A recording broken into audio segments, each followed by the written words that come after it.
Hello and welcome to XR's Weekly Roundup. I'm Indigo and I'm joined by Liam here, Hello, and I'm Liam.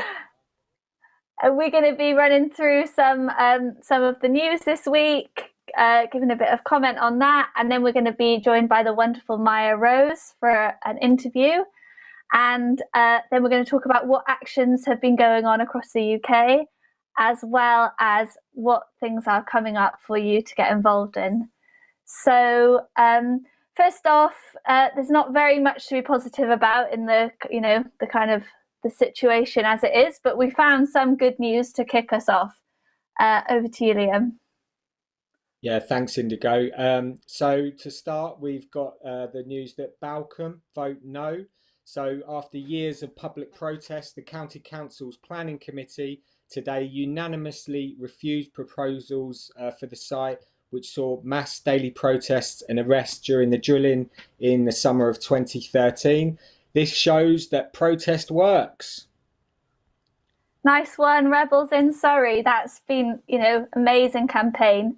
Bit more good news. Great Ormond Street this week declared a climate emergency, the first health institution to do so.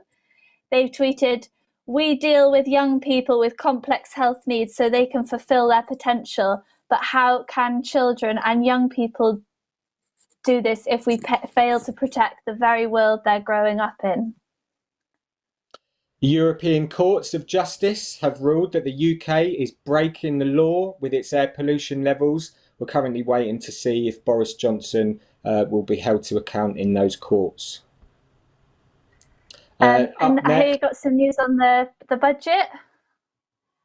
Yeah, so over on the climate news front, we've got the budget.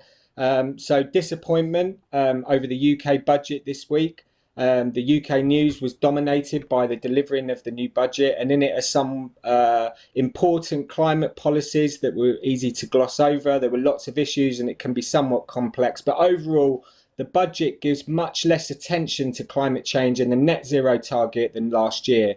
Critics are extremely disappointed that the budget doesn't provide for a green stimulus, which the economy urgently needs. And in fact, green measures are small or lacking at all. For example, spare cash from the government's home insulation scheme is been rolled over.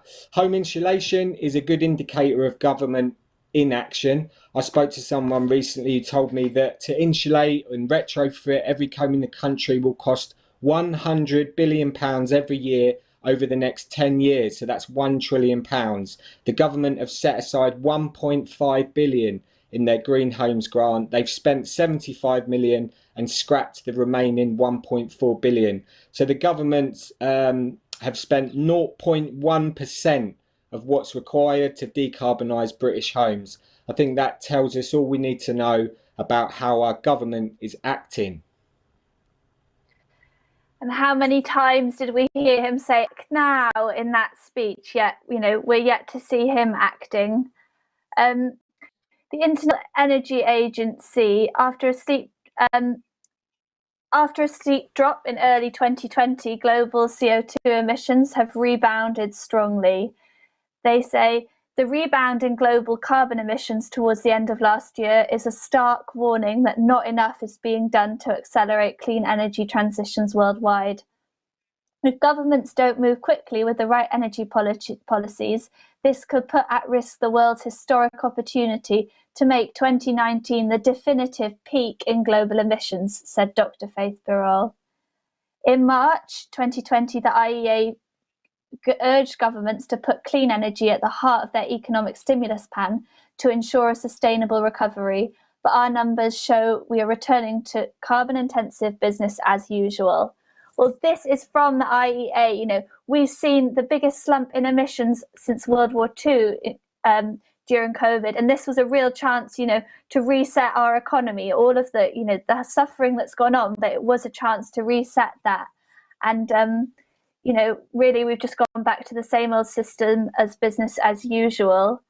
What are the consequences of these emissions, Liam?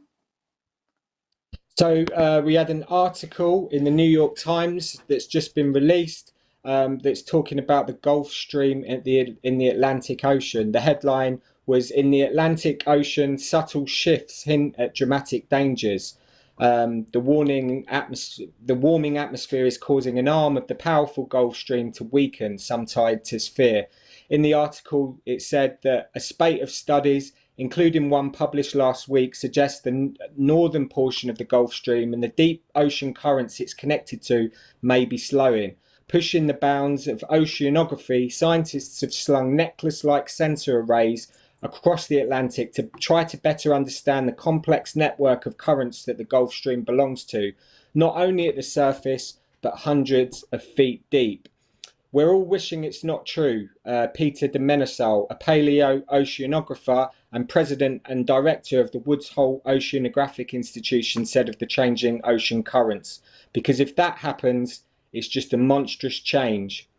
The consequences could include faster sea level rise along parts of the eastern United States and parts of Europe, stronger hurricanes barreling into the southeastern United States, and perhaps most ominously, reduced rainfall across the Sahel, a semi-arid swathe of land running the width of Africa that is already a geopolitical tinderbox. So what this article's saying is that this is an absolute emergency. Thoughts of carbon budgets and staying within 1.5 or 2 degrees as though we can game this natural system is complete insanity.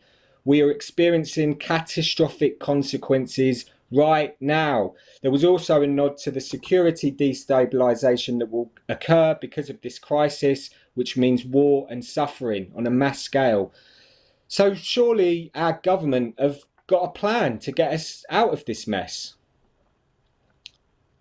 No, the government have got no plan whatsoever of dealing with this. It emerged. The government has been hit with a double whammy of reports from MPs criticising its performance on climate change. The Public Accounts Committee, the PAC, says ministers have no plan to meet climate change targets 2 years after setting them in law. And the Business Committee says the vital UN climate conference scheduled for Glasgow in November will fail unless its goals are made clear. So what we are seeing with both these reports is a complete inability of our political system to deal with this crisis effectively. That's because governments work for big business primarily, not ordinary people. And that is why it is more important than ever for us to force the government to change with mass civil resistance. The time is now. Okay, now moving on, we've got a conversation with Indigo and the amazing Mya-Rose Craig. Hello, Maya. We'll just wait a moment. Seems like we're having a bit of a technical difficulty, but hello, Maya. Hi, really amazing to have you here. To talk about this letter that you signed this week. So for those of you watching who don't know Maya, can you tell us a bit about yourself? Hi, so my name's Mya-Rose and I'm a young environmental activist and campaigner, and I do lots of stuff to do with environmental issues, diversity, but also climate change. This letter was basically all about reminding our government that they aren't making any environmental progress and they're not, doing all of the things that they promised that they would do, and that we want them to enshrine these promises in law so that they are obligated in some shape or form to start helping the environment, because in the UK it's in a really terrible state, basically. Yeah, it's really, really shocking to hear that. I think in the letter it says that the UK nature is in free fall. Like, that sounds absolutely terrifying. Do you think that the situation is that bad? Yeah, I think people from the UK don't realise sometimes just how badly nature in the UK is doing, basically, even compared to other countries in the global north, other countries in Europe.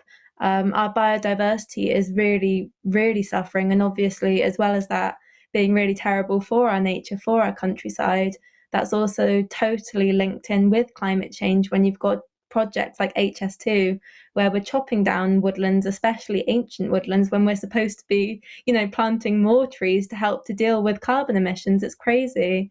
So the UK government promised to protect 30% of our land, of our oceans, in 9 years' time, and currently they've done literally nothing to work towards that, which is why I felt like this letter was so important. I completely agree with you. This is the problem we're seeing all over the place. Like, we've got a Paris Agreement, but it's not yet enshrined in law. We're getting all these amazing pledges about how the government's going to act now to do these green things, and then they just don't do it, and there's no law to hold them up on it. So, I'm completely enraged by the whole situation as well. I'm wondering, what do you think people watching what can we do to kind of to keep up the pressure this year? Yeah, obviously it's really difficult because of coronavirus, when I think before people felt like the most effective way of using their voice as people in like a democratic country was to go out and protest and show that they care about these issues. And obviously the majority of people feel like they can't really do that anymore. But obviously there's lots of other ways. And I think, like, in general, people forget that the government is supposed to serve us, and they're supposed to serve the interests of the people of the country that they serve and the people in their local area. So I think, honestly, you can go for things at like a relatively low level, like you can be signing petitions and things like that. I personally take it upon myself to write letters to my local MP, who's Jacob Rees-Mogg, all the time about like various issues that I care about. I send quite a lot of them. But I think just finding ways, especially in such a difficult period, to feel like you're at least putting your voice out there, you're at least being heard in a period where environmental issues are being even more deprioritized than usual. But it's really difficult, basically. Yeah, back to the letter. So you signed that along with politicians and celebrities and more than 50 nature organisations, and it just said that the way the government is acting, it's just too technocratic and too slow. Do you think that there are like lots of other young people who are angry about these situations too? Absolutely, yeah. I mean, the most obvious, the most classic example of like that sort of rage in young people is of course Fridays for Future, Youth Strikes for Climate, where it was probably only like 2.5 years ago now. It feels like it's been around for years. But we suddenly just saw waves of young people going out into the streets and using their voice and showing that these are issues that they really care about. And that generation of young people over the next few years are going to be able to vote and going to be able to use their democratic voice and show their government, their local MPs, that these are the issues that they care about and they prioritise. And I think it's going to be like this really weird contrast going forward, where we have government who want to continue to get voted in, who are aware that at least that group of young people, which is a very large group, they care about environmental issues and they want to see that their government cares about environmental issues, while also balancing the fact that they seem to have literally zero desire to actually tackle our environmental and our climate crisis. And do you think it's really important that young people have to first have that connection with nature before they can learn to care about it? I know you've got a campaign that seeks to get ethnic minorities out to nature and experiencing that connection. Can you talk a bit about that campaign and what's happening with it this year?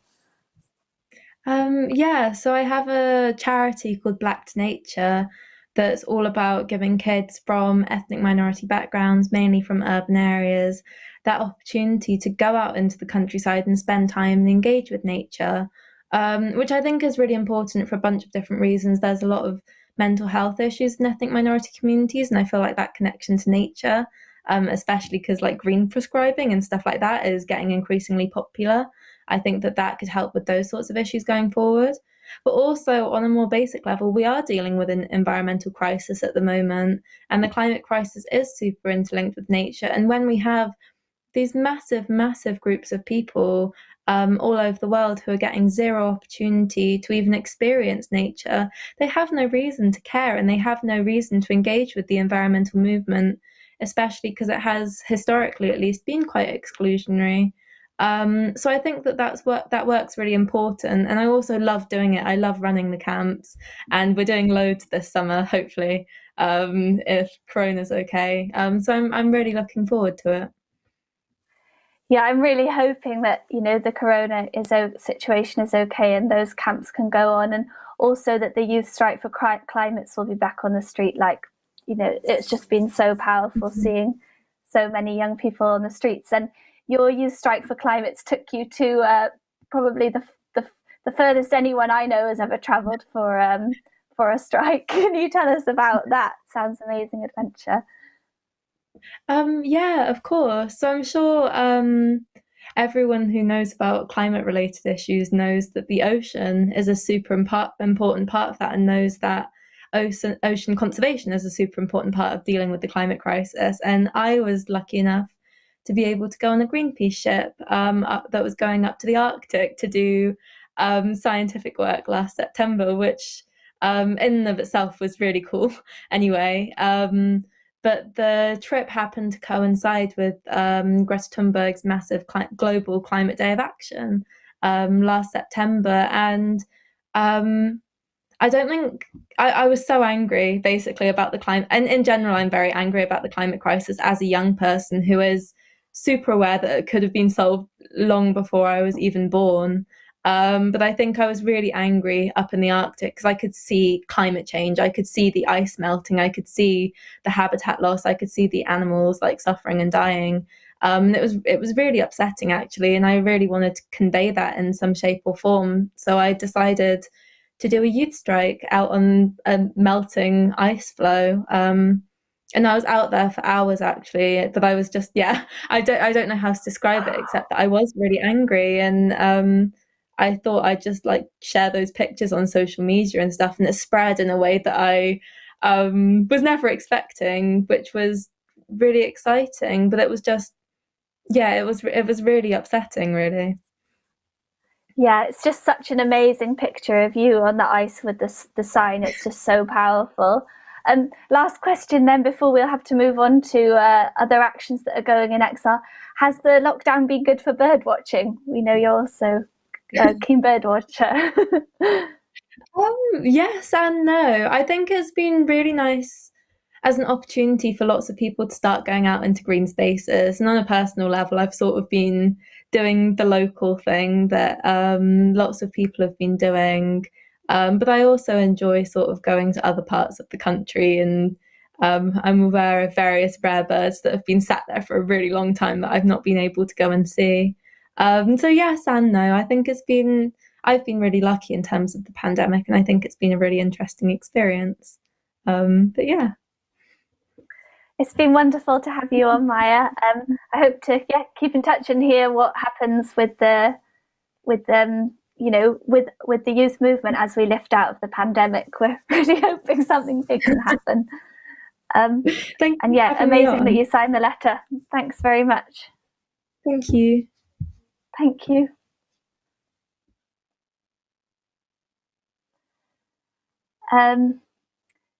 So we're going to move from I'm blown away to talk to Maya, who is, I'll have you know, a doctor who's been given an honorary PhD for the work that she's been doing. So that was great. But we're going to talk now to Liam, who's got information about another really brave, amazing woman taking action this week. Women.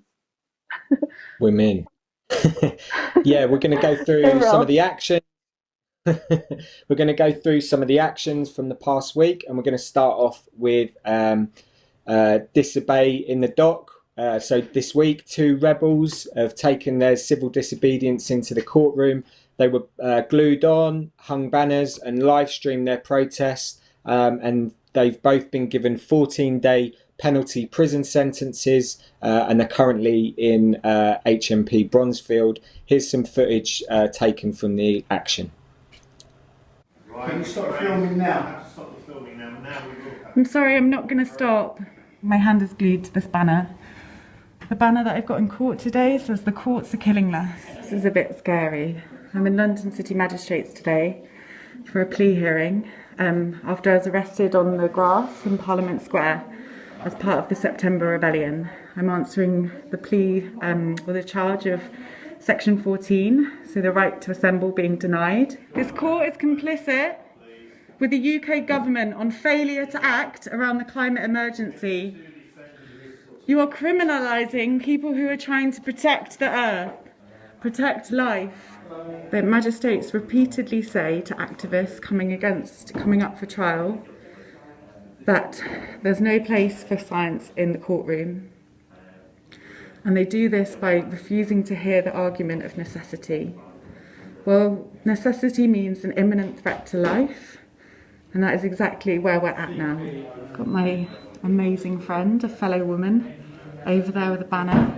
This deadly pantomime is breaking my heart. Our establishments have facilitated social murder. I can't understand why we can't protest a corrupt, lost government in Parliament Square.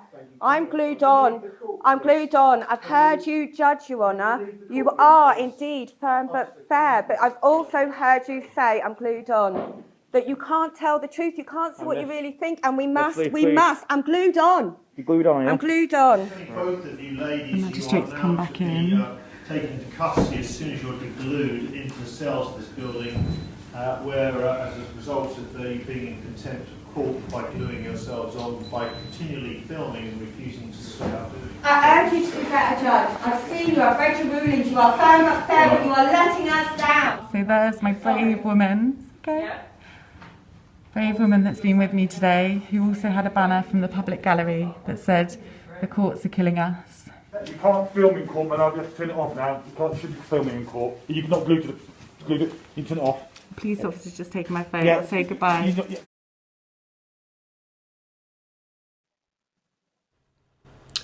So you can really see, you can see the mobile phone shaking, you can hear the emotion in both of their voices when they were doing that protest, and it was really really emotional and really humbling to see. We've got some messages of support that were posted on Facebook. Fabian Formosa: my dearest friend Bells, in court today, I'm beyond words moved by her bravery. Thank God for unapologetically rebellious women, relentlessly standing in the firing line, safeguarding the earth. And we've got one for Tracy Malihan from Bertie Helen. Tracy Malihan is the most courageous, articulate and passionate woman that I know, and I'm so very proud to call her a friend since our girls were tiny. She is a mum who cares, a modern day suffragette. Yesterday she was sentenced to 14 days in jail. Please give her a listen. We need more Tracy Malligans. Yeah, that's really emotional action. And yeah, if you're inspired by those actions, disobey in the dock is a tactic that's being taken up by more and more rebels. And you can get in touch with the team by emailing disobeyinthedock@gmail.com. And they'll give you some information and support sessions on yeah, how you can take action in the way that these two brave women did earlier on this week. Indigo. Yeah, very brave action there from Tracy and Bells. Right, as we speak, XR Fashion Action are continuing their digital campaign against Paris Fashion Week. They've protested at every Fashion Week since XR has existed now, and right now they're targeting Givenchy's catwalk. So why are they targeting Fashion Week? Well, fashion industry has more CO2 emissions than international shipping and aviation combined.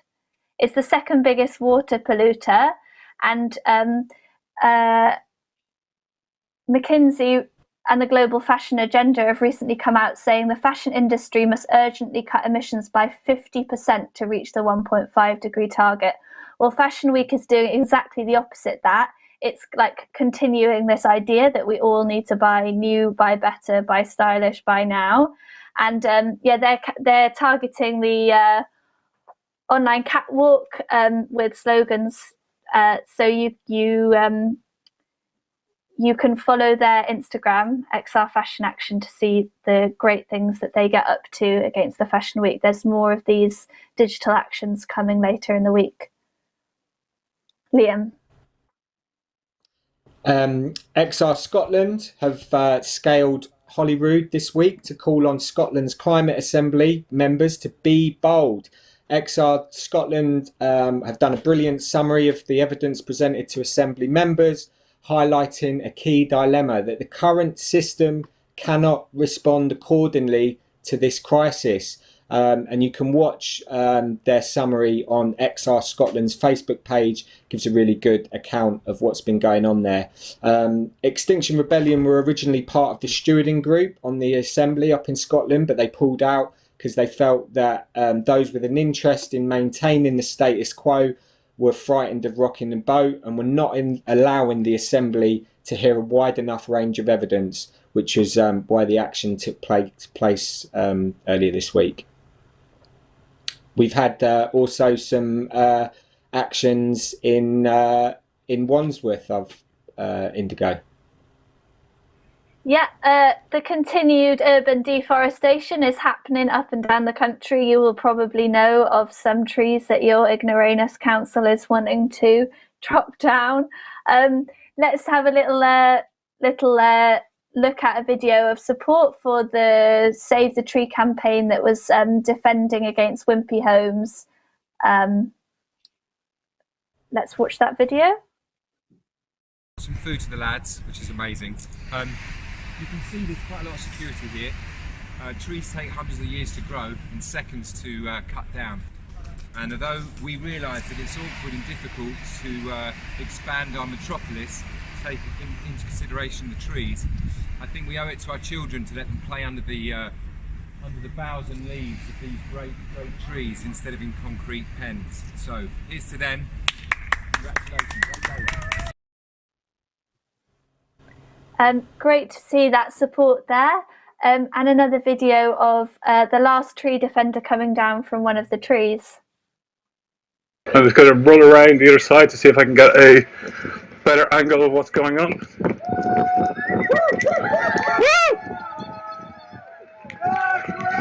So there's a huge support from all the locals here.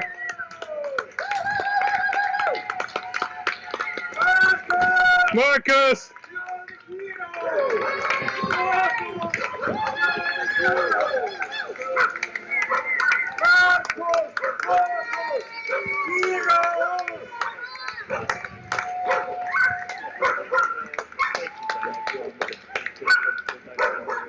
How are your feet holding up? You've been, yeah, wonderful to be on the ground again, but yeah, it's a wonderful tree to climb and to be in. What a tree, eh? I haven't really seen it during daylight from this angle much, more like from the inside. Yeah, thank you everyone so much for your wonderful support, for coming out. I'm just, doing a little part of staying in there. It's been 10 great days of ups and downs. Lots of stories to tell, of course, but the important thing is that we need to come together. Yeah, it says that we're in multiple crises at once. There's a climate and ecological emergency first and foremost. Yeah. Support coming in there also from Dame Judi Dench. Yeah, filled with horror about this deforestation within our cities, and of course, our thoughts are also for the people at the camps protecting against the HS2 line.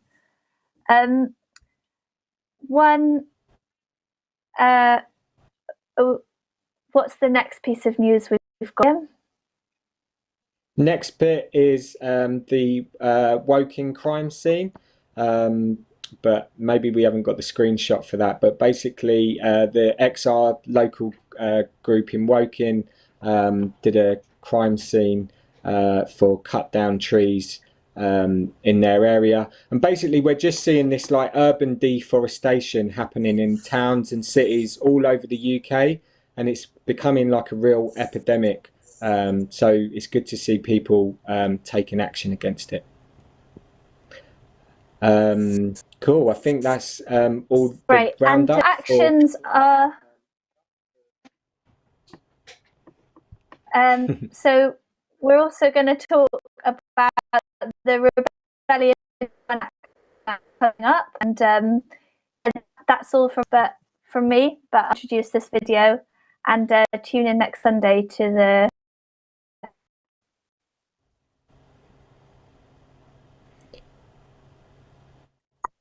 Yeah, so just to say a little bit about Rebellion of One before we get to the video. I've been involved in some of in the project team and in some of the test runs, and it's a really, really amazing action. The sitters, the brave sitters that do it, really create this kind of suspended reality that happens, and there's this direct engagement with the people on the high street, and obviously the drivers. It's a really amazing action, and I'd encourage anybody to give it a go. You can head to the XR website. There's a Rebellion of One section, and there's an Action Network form on there where you can sign up and start to build up your support team. There's lots of trainings. There's lots of there's a whole preparedness pathway so that you can prepare yourself in the best possible way to do Rebellion of One. And there's a Telegram chat as well that's where it gives out information on the different trainings and stuff that are happening. Rebellion of One, I'd really encourage that everybody who can give it a go. Yeah, so that's it from Indigo and myself. Thanks everybody for watching, and yeah, keep it up.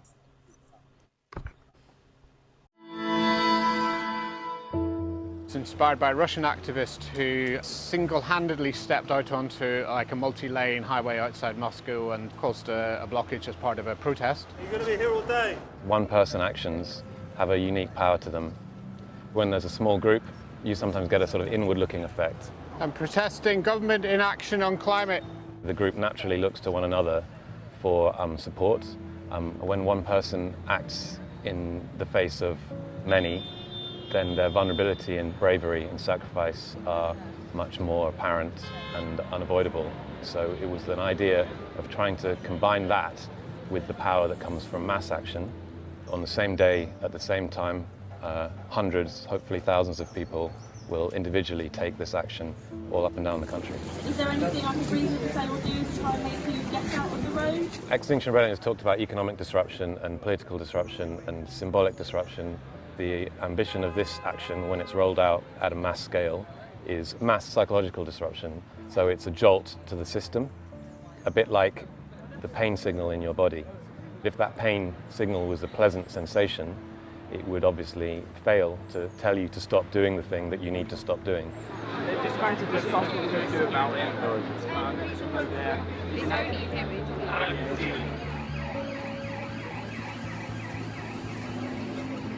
For me, psychological disruption of the kind that we're hoping to achieve is a political act, because it feeds through from the psyche and the hearts of the people that will be impacted into, hopefully, their behaviour in a political context.